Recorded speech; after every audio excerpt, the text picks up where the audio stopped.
জি, আমি ফয়সাল করিম মাসুদ। আহ, বিগত 12ই ডিসেম্বর ওসমান হাদির নামে যে ব্যক্তির হত্যা মামলার আসামি আমাকে করা হয়েছে। আসলে আমি এই মামলার সাথে এই ওসমান হাদির যে হত্যা, এই হত্যার সাথে আমি কোনোভাবে প্রত্যক্ষ বা পরোক্ষভাবে জড়িত না। এটা পুরোটা একটা মিথ্যা বানোয়াট একটা নিউজ বা যেটাই বলেন আসামি আমাকে করা হয়েছে।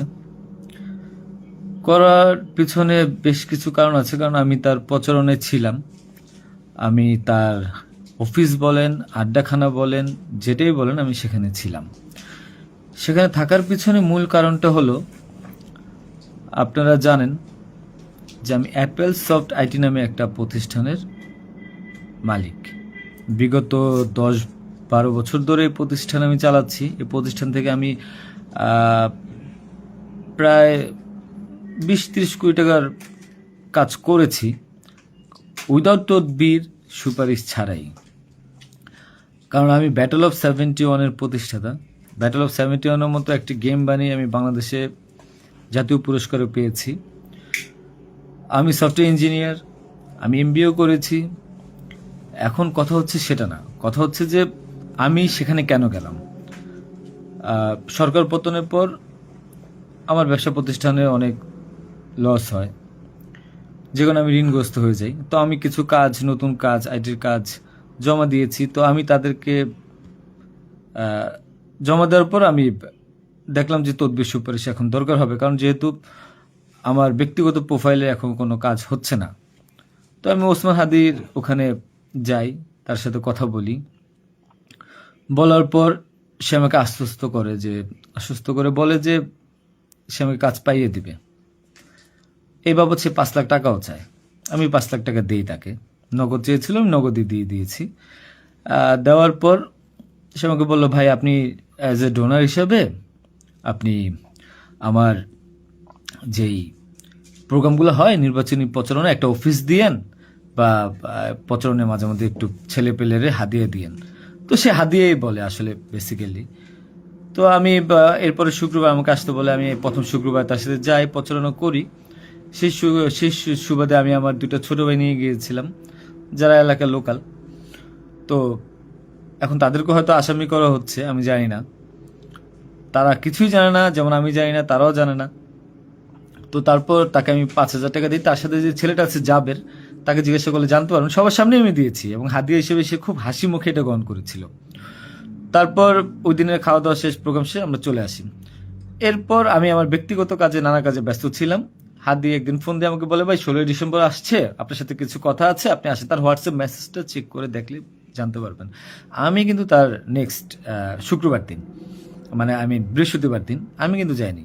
সে আমাকে ফোন দিয়ে নিয়েছিল যে আপনি আসেন, এসে আপনি দেখেন যে আপনার সাথে কিছু কথা আছে, আপনার কাজটার বিষয়ে কিছু কিছু কথা আছে, আর আমাদের 16ই ডিসেম্বর প্রোগ্রামে আপনি একটু হেল্প লাগবে। তো আমি যাই। সাথে আমার বেসিক্যালি আমি বাইক চালাইতে পারি না, সেজন্য আমার যে বাইক, সেই বাইকের একজন চালক ছিল, ওটা আমার খুব ক্লোজ ছোট ভাই, আমার খুব স্নেহের, আলমগীর। এবং তাকে নিয়ে যাই সাথে করে। যাওয়ার পরে তার সাথে আমি, পতাকা হবে 35 ইঞ্চি, 40 ইঞ্চি, 18 ইঞ্চি, এগুলো জাবেরকে জিজ্ঞাসা করলে পাবেন, তার সাথে লোক, তাদের সবাই যারা ছিল ওই সিসি ক্যামেরা যাদেরকে যাচ্ছেন সবাইকে জিজ্ঞাসা করতে পারেন। এবং তাকে 250 গেঞ্জি বানিয়ে দিতে হবে, এই জন্য কত টাকা লাগবে ডিটেল। এবং ঘটনার দিন আমাকে সে রিকোয়েস্ট করে, আজকে যারা এই যে আপনারা দেখছেন হাজার হাজার লোক, শত শত লোক, হাদির তো এত লোক ছিল না, কারণ সে আমাকে নিজেই রিকোয়েস্ট করেছিল যে ভাইয়া আপনি আমাকে 5-10টা পোলাপাইন দিয়েন, আর 16ই ডিসেম্বরে 50টা ছেলে পেলে দিয়েন, যেন আমার পতাকাটা ধরতে পারে, আমার প্রোগ্রামটা সাকসেস করে দিতে পারে। তো দেখেন, তো ওই জায়গায় আমি তাকে আশ্বস্ত করি, ঠিক আছে আমি চেষ্টা করব। তো পরের দিন আমি যাই। পরের দিন আর মাঝখানে একটা কথা বলি, আমার এর পরের দিনই দুবাই যাওয়ার কথা ছিল, যেহেতু আমার দুবাইয়ের মাল্টিপল গোল্ডেন ভিসা আছে। আমি এর আগেও দুবাই গিয়েছিলাম। তো আমার একটা কাজে দুবাইয়ের কিছু প্রোডাক্ট কেনার কথা ছিল। তো আমার টিকিটটা আমি ওই দিন ক্যান্সেল করাই, যেহেতু সে রিকোয়েস্ট করেছে, পিছায় দিই। তো সেই বাবদে যেহেতু 10টা বাজে প্রোগ্রাম, তো আমি ভোরবেলায় বের হই, আলমগীর আমার বাসায় ছিল। আর আমার ওয়াইফ, বাচ্চা যেহেতু নরসিংদীতে থাকে, 5ই আগস্টের পর তারা ওখানে সেটেল করে দিয়েছিলাম। তো থাকার পর সুবাদে আমি আমার বোনের বাসায় উঠেছিলাম। আমি কিন্তু অন্য কোথাও যাইনি, বোনের বাসায় উঠেছিলাম ওদিন রাতে। তো ওই বাইক নিয়ে যাই, যেহেতু বাইকটা আমি কিনেছি। তো নাম রেজিস্ট্রেশন হয়নি। তো আলমগীর বাইকটা চালায়, আমাকে নিয়ে যায়। তো ভোরবেলা আমরা একটা উবার ডেকে আমরা একটা রিসোর্টে যাই, এটাও সত্য। ওই রিসোর্টে যে মেয়েটা ছিল, ওই মেয়েটা বেসিক্যালি আলমগীরের গার্লফ্রেন্ড। কারণ আলমগীর আমি দুবাই চলে যাওয়ার পর সে যেহেতু এলাকায় থাকতে পারছিল না, তার একটু বাইরে থাকতে হবে। তো মেয়েটা তার কাছে একটা হেল্প চায় বাসা ভাড়ার জন্য। তো আলমগীর তার গার্লফ্রেন্ডকে হেল্প করার জন্য বলে, ঠিক আছে তুমি আজকে দেখা করো, আজকে আমাদের অনেক কাজ, তোমার সাথে আমি পরে দেখা করতে পারবো না। তো আলমগীরের সাথে আমি যাই। যাওয়ার পর 8টা 9টার দিকে আমি আবার চলে আসি, কারণ আমার এই টিকিটটা ক্যান্সেল করতে হবে। আবার হাদির প্রোগ্রামে যেতে হবে, ছেলে পেলেও নিয়ে যেতে হবে। তো আমি প্রিপারেশন নিয়ে সকালবেলা চলে আসি। আসার পর এখানে যে মেয়েটার গার্লফ্রেন্ড বানানো, মিথ্যা বানোয়াট একটা প্রচারণা, মানে এর চেয়ে লেম জঘন্য কোনো কিছু হইতে পারে না এই দেশে। মানে আমাকে আসামি করেছেন, ভালো কথা করেন, কিন্তু এইরকম মিথ্যা মানুষের কলঙ্ক দেওয়ার কোনো মানে নেই। সতরা জানেন ওই মেয়েটা গরিব একটা মেয়ে, মেয়েটাকে ফাঁসাচ্ছেন, মেয়েটাকে দিয়ে যা মন চায় তাই বলান। এখন কথা হলো যে আমি প্রোগ্রাম করেছি হাদিকে, যে ওই দিন কথা বলেছি, এবং ওই দিন আমি তাকে আবার 10,000 টাকা দিয়েছি, পোলাপানকে খাওয়া দিয়েন। আমি আমার বাইক নিয়ে যাই, কে বা কারা এই হত্যাকাণ্ড ঘটেছে আমি জানি না। আমি 10 মিনিট আগে তার কাছ থেকে বিদায় নিয়ে চলে আসি। আসার পর আমি বাসায় আসি, যেহেতু আমি যাব দুবাই, আমি টিকিট ক্যান্সেল করেছি। আপনারা দুবাইয়ের টিকিটগুলো দেখতে পারেন। আমি একটু দেখাই একটা জিনিস আপনাদেরকে। এই যে দেখেন আমার দুবাইয়ের মাল্টিপল ভিসা। 1 মিনিট।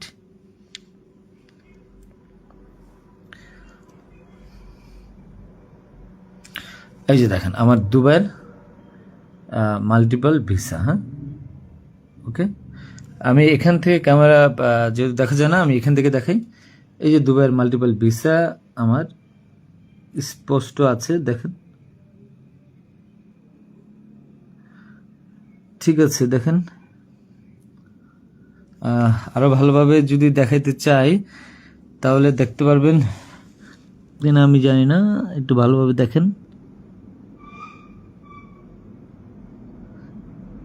যাই হোক, এটা আমার দুবাইয়ের ভিসা। তো এরপর আমি এই যে আমার দুবাইয়ের ভিসা, আমার ওই দিন টিকিট ক্যান্সেল করি এবং আমি যাবো আমার কাছে বিদায় নিবই স্বাভাবিক। আমার ভাগিনা একটা আছে 5 বছর বয়স, সে আমার মোবাইলটা ফেলে দেয়। মোবাইলটা ফেলে দেওয়ার কারণে যেটা হয়েছে যে আমার এই মোবাইলটা নেওয়ার জন্য আমার দুই ভাগিনা খুব দৌড়ঝাঁপ করে মোবাইলটা নিয়ে আসে। আমার কাঁধে ব্যাগ ছিল, এখন ব্যাগকে অস্ত্রের ব্যাগ বানিয়ে দিচ্ছে, কিচ্ছু করার নেই আমার, যা বলবে তাই সত্য।